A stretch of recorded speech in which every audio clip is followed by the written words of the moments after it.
Thanks for the feedback, Natalie. Yeah, thank you very much, Susan, for putting us all on the table about RI-VIS. So this presentation now will focus on the white papers on bioregional cooperation, which have been mentioned already, stemming from one of the work packages of work package 2, with Golbahar and me being here in the kind of now in the role of giving you some information on that one. Before going into the white papers, just to make sure that you all find your way into the RI-VIS products. So it's quite an easy way to access the different products that RI-VIS could provide to the communities. So in very concrete terms, if you go to the homepage of the project, you will find a kind of line up here, and then you find the resource button. And if you choose the collaboration resources, this is what you will find there, and what provides you access to RI-VIS products and also to some further products from the RI community. Talking about the white papers that I will dig into a little bit further on, but also about a template for MOU, communication methods and platforms, links to services from European infrastructures. There's the communication toolkit, etc. So this is basically a kind of knowledge, let's call it knowledge hub that you can find to make use of all the products that comes from RI-VIS.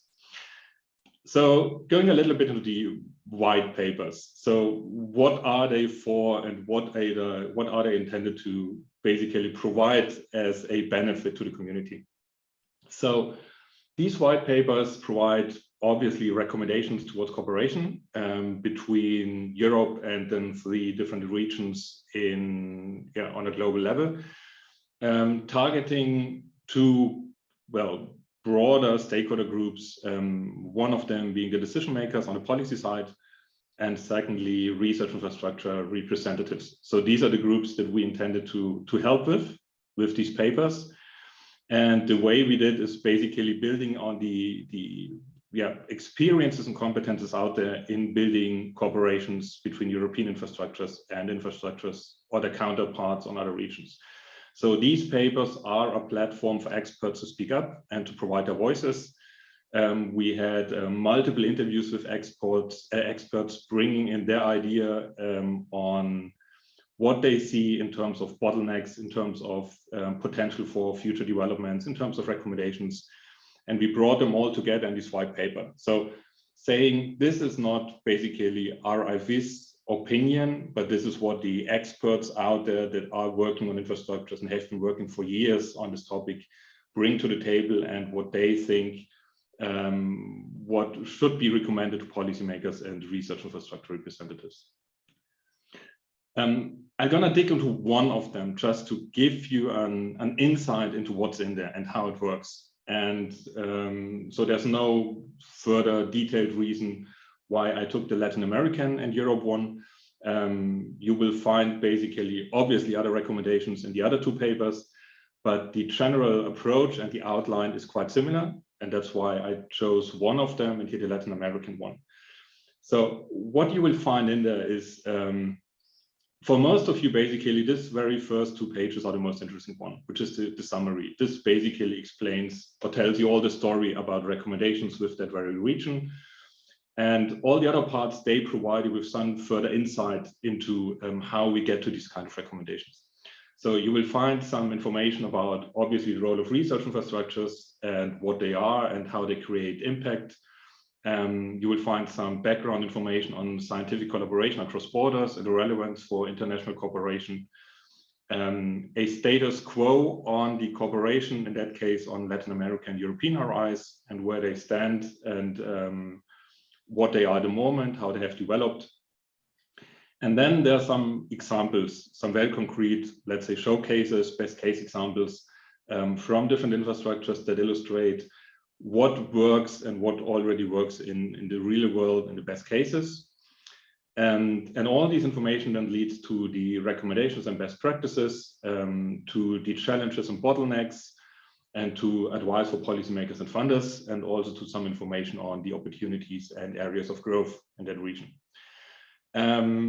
So here regarding Europe and Latin America, there come different fields as part of the conclusion, as you can see. So these recommendations on Latin America and Europe, they focus on the topics like global challenges, like the overall framework that frame obviously the work of research infrastructures, issues of outreach, issues of access, issues of sustainability, the aspects of funding, and the aspects of co-creation based on needs. So this part up here obviously is different in all the three papers because there are differences in the way corporations are set up in terms of the history, in terms of the status quo.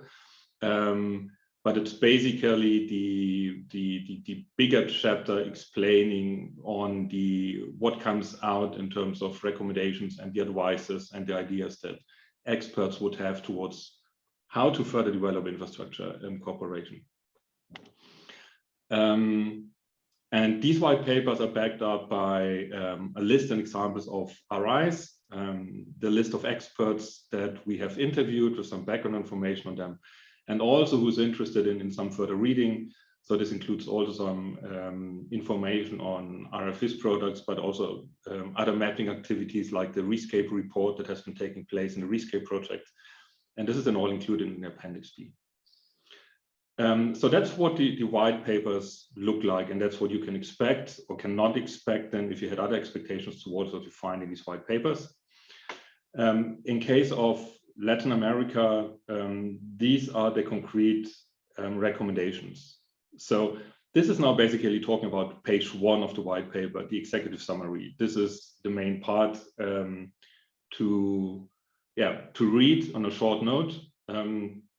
And I just give it to you because to give you some information about the level of detail these white papers have, the level of or the levels of details. Obviously, it's different ones and several ones.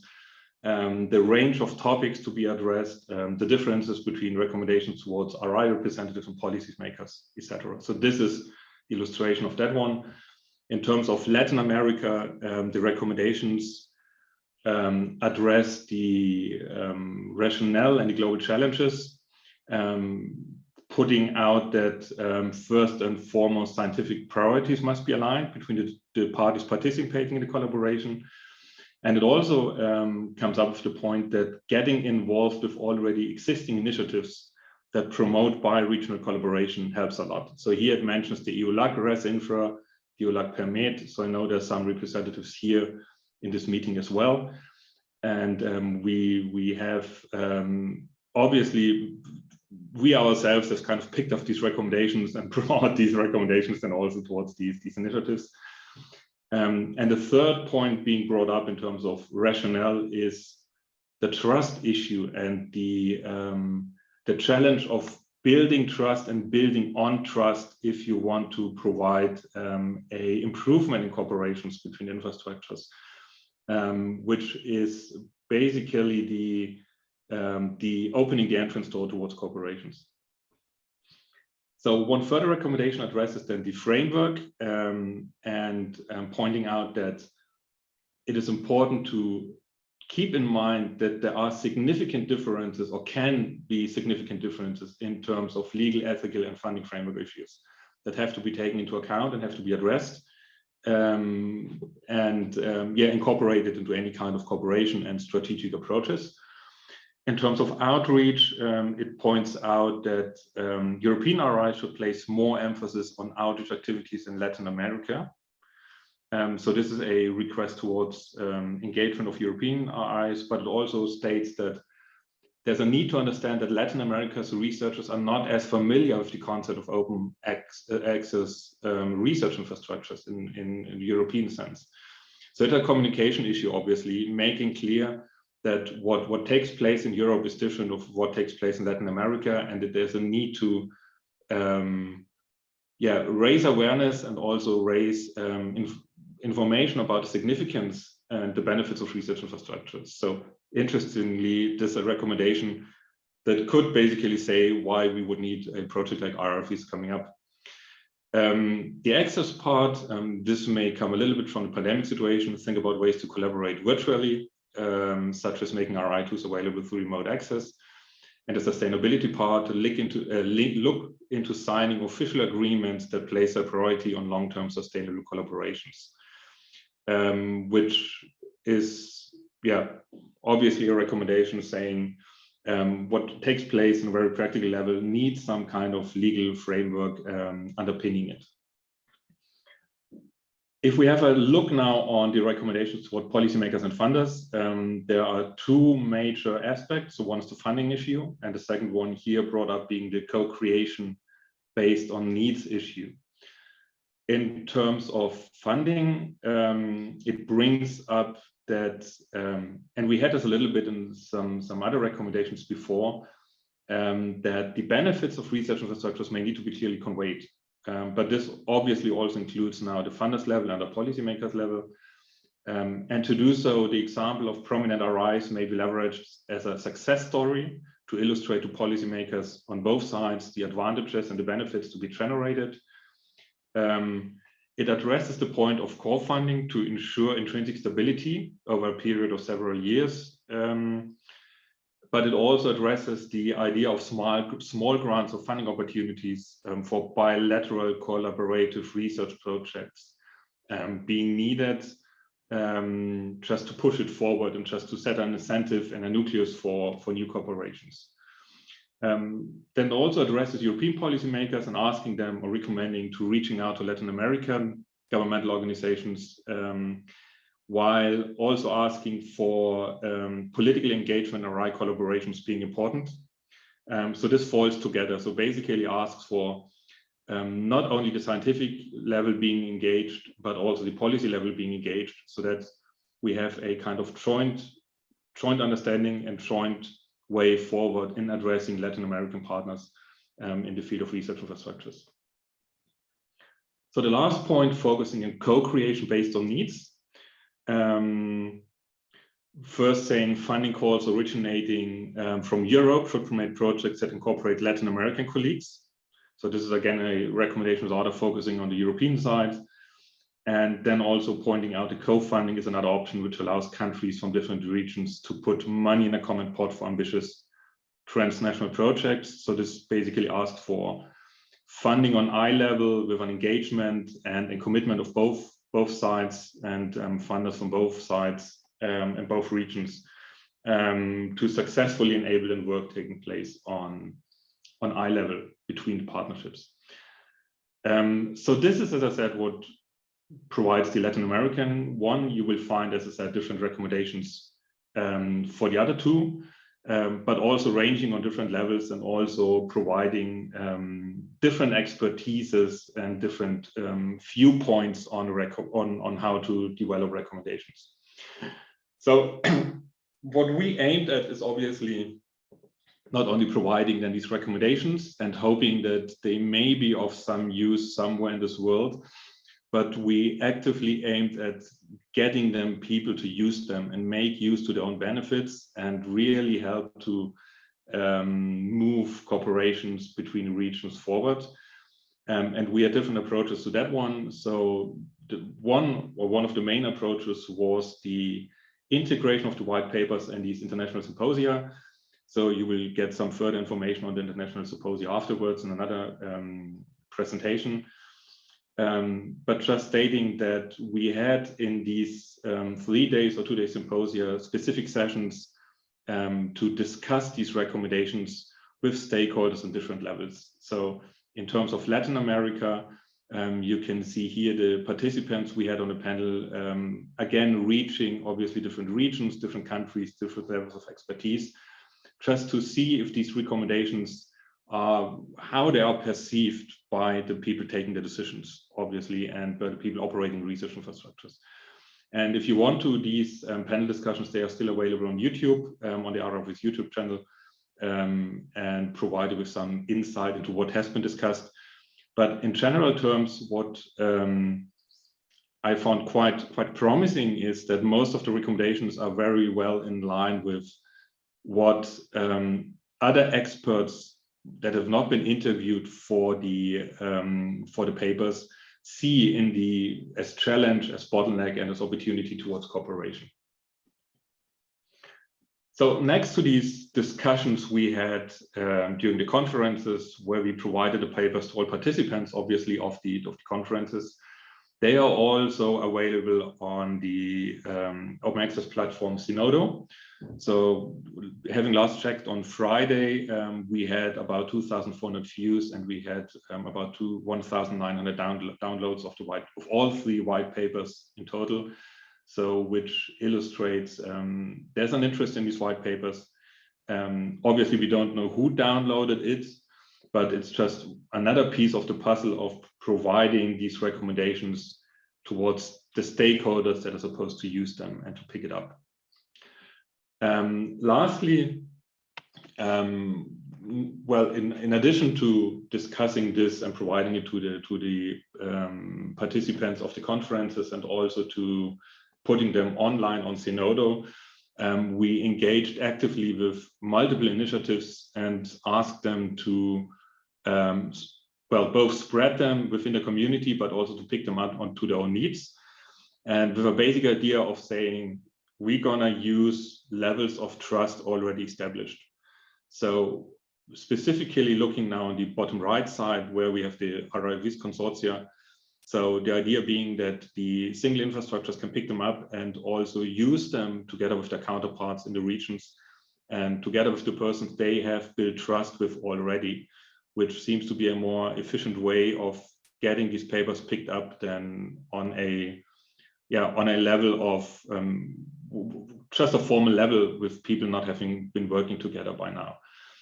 And next to having them used in our RI-VIS infrastructures, there are plenty of initiatives that we had engaged. So we had presented them on the ICRI conference in Canada, to be fair, rather 2021 than 2020.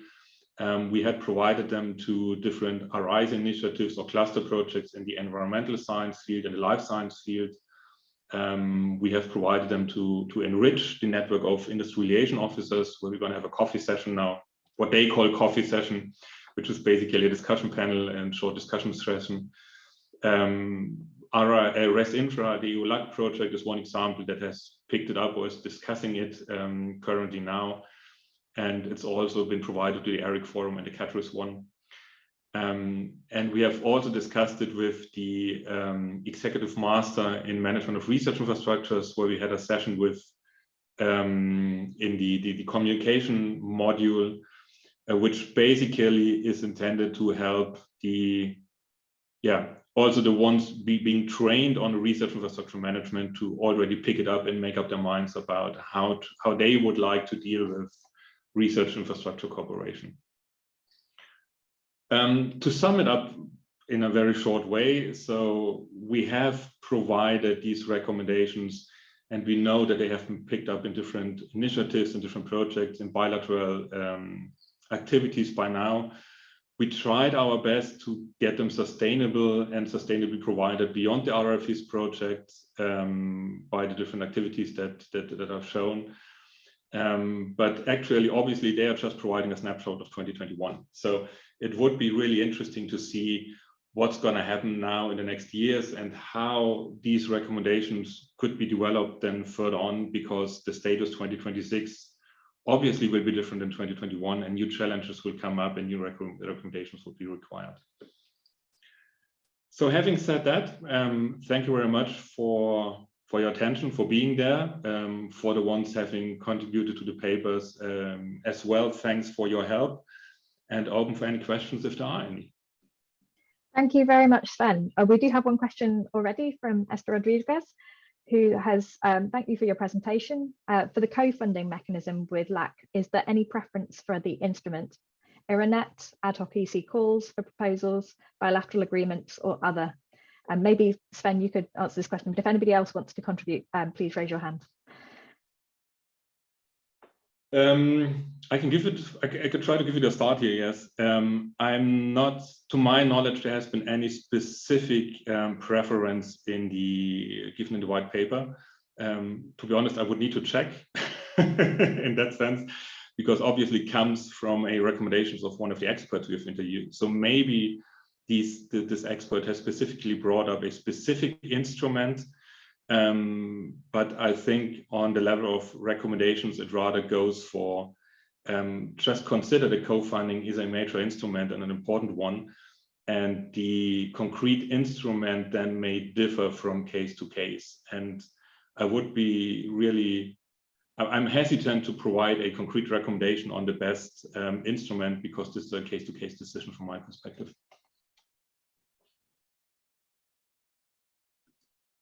Claudia, would you like to add to that? Yeah, thank you, Natalie. I think in our case, I would like to highlight the great support we have received from the European Commission through the EU LAC RESINFRA project, which has been instrumental for our collaborations with Latin America. And I think these sort of instruments, where this sort of project supported by the European Commission with very focused pilot groups, with very practical collaborations being organized, has been really important. I would like to thank the European Commission for this support. And in particular, just today, we have a staff exchange started in Madrid from a colleague from the Institut Pasteur in Montevideo. And these sort of very practical, very clear collaborations are crucial for future development. And I'm really wishing that this sort of project continues and the Commission keeps supporting these sort of activities. Thank you, Claudia.